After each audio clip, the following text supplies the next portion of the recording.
এক নবজাতক শিশুকন্যাকে বারুইপুর মহকুমা হাসপাতালের বাগানে পড়ে থাকতে দেখে হসপিটাল চত্বরে চাঞ্চল্য ছড়ায়।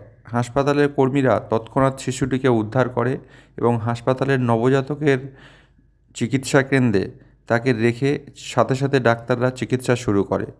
কারা এই শিশুটিকে এভাবে ফেলে রেখে চলে যায়, হাসপাতাল কর্তৃপক্ষ বারুইপুর থানাতে জানায় এবং বারুইপুর থানার পুলিশ তদন্তে নেমেছে যে কারা এই শিশুটিকে এভাবে হাসপাতাল চত্বরের বাগানে ফেলে রেখে চলে গেল। এ বিষয়ে হাসপাতালের সুপার ধীরাজ রায় বলেন, হাসপাতালের এমার্জেন্সি পরিষেবার বাইরের বাগানে একটু শিশুকন্যাকে উদ্ধার করা হয়েছে। কেউ ফেলে রেখে দুঃখজনকভাবে চলে গেছে, সেটা খুবই দুঃখের ঘটনা। তবে চিকিৎসকরা শিশুটিকে স্বাভাবিক এবং সুস্থ আছে বলেই জানিয়েছেন। শিশুটিকে দেখভালের সম্পূর্ণ দায়িত্ব নিয়েছে হসপিটাল কর্তৃপক্ষ। এ বিষয়ে হসপিটালের সুপার ধীরাজ রায় কি বলছেন আমরা একটু জেনে নিই। হ্যাঁ, আজকে সকালবেলা আমাদের জেনারেল এমার্জেন্সির পাশে আমাদের যে বাগান রয়েছে, একটা গার্ডেন রয়েছে যেটা আমরা মেনটেন করছি। তো সেই বাগানে একটি নবজাত কন্যা সন্তান আমরা দেখতে পাই কেউ ফেলে গিয়েছেন আর কি, 9টার পরে পরে। তো তো সেইটিকে নিয়ে আমরা আমাদের এসএনসিইউতে তার যা ট্রিটমেন্ট লাগে সেই ট্রিটমেন্টের ব্যবস্থা করেছি। তো বাচ্চাটি আপাতত আমরা যে ক্লিনিক্যাল ফাইন্ডিং যেটুকু আমরা পেয়েছি, তার যা আমরা কিছু পরীক্ষাও করিয়েছি, তো তাতে দেখতে পাচ্ছি যে বাচ্চাটা আপাত দৃষ্টিতে এখনো পর্যন্ত সুস্থই রয়েছে।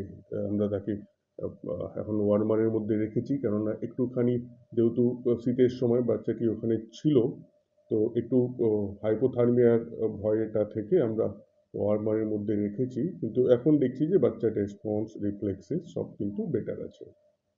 শিশুকে এইভাবে হাসপাতালের মধ্যে ফেলে যাওয়া বিষয়টা কিভাবে আপনারা আগামী কি করণীয় রয়েছে এবং বিষয়টাকে কিভাবে দেখছেন? দেখুন,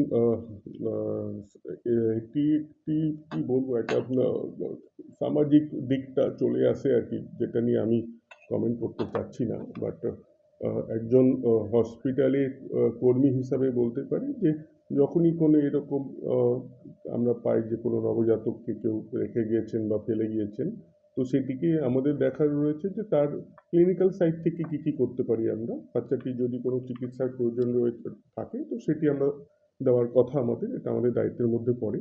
তো সেটিকে আমরা আমাদের এসএনসিইউতে রেখেছি এবং সেখানে বাকি যে নবজাতকদের যে চিকিৎসা চলছে, তো সেখানেই আমরা তাদের চিকিৎসা, কারণ আমাদের প্রথম লক্ষ্যটি থাকে যে বাচ্চাটি যেন সুস্থ থাকে। তো তো এই বাচ্চাটির ক্ষেত্রেও আমরা সেই চেষ্টাটিই করেছি। একটা ছোট্ট কাট মার্ক পেয়েছি আমরা তার চিকে রয়েছে, বাট সেটি নিয়ে ভয়ের কিছু নেই। তো পরবর্তী স্টেপ থাকে আমাদের যে এটা আমরা আমি অলরেডি আমার হায়ার অথরিটিকে জানিয়েছি, ডিস্ট্রিক্টে, অ্যালং উইথ আমাদের সিডব্লিউসিকে এবং চাইল্ড প্রোটেকশন কমিটিকে আমাদের ইন্টিমেশনটি দেওয়ার রয়েছে, যেটি আমি এখনই করে দেব। তো তারপরে ওখান থেকে যতক্ষণ না কোনো ইনস্ট্রাকশন পাচ্ছি আমরা, ততক্ষণ বাচ্চাটি আমাদের কাছেই থাকবে। এটি আপাতত আমাদের হসপিটালের সন্তানের মতোই তার ট্রিটমেন্ট চলবে, আমরা তার দেখাশুনো, খাওয়া দাওয়ার ব্যবস্থা আমরাই করব। তো দেখা যাক, বাচ্চাটি আপাতত সুস্থ আছে, বেটার আছে, আমরা যেভাবে পেয়েছিলাম তার থেকে বাচ্চাটি বেটার আছে এখন।